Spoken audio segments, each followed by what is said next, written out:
हम जिकरा खातिर दिन रात रोते हैं।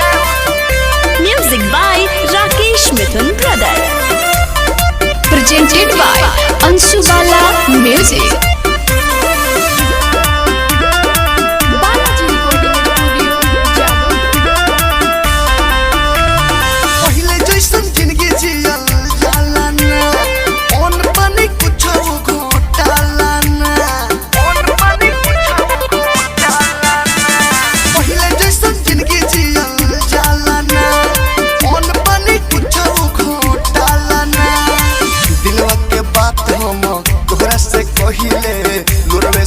मछा धोते हैं हम जेकरा खातिर दिन रात रोते हैं उसको दूसरा के बाही में रोज सोते हैं।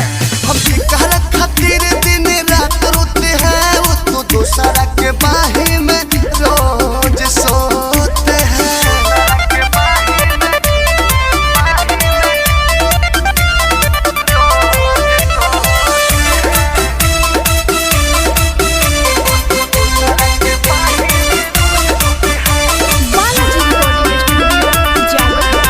Presented by Anshu Bala Music.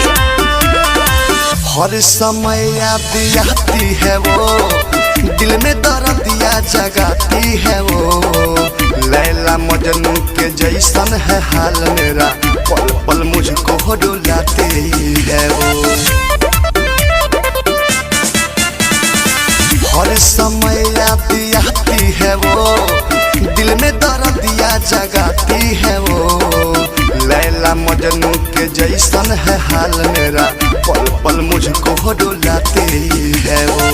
हमको दागा देके वो तो दूसरे के बिस्तर में रोज होते हैं।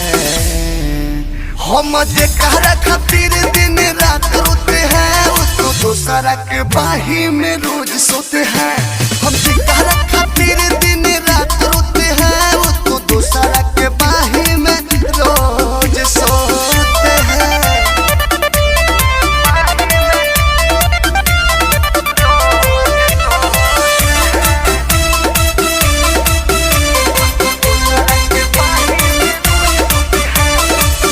Presented by Anshu Bala Music. करे के चले गई हमको दीवाना पागल कहता जमाना है। अब किसी से हम दिल ना लगाएंगे नाम भी उसका मिटाना है। करे के चले गई हमको दीवाना पागल कहता जमाना है।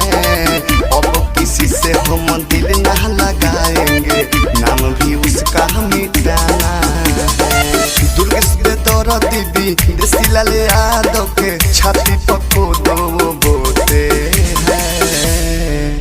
हम जेकरा खातिर दिन रात रोते हैं उसको दूसरा के बाही में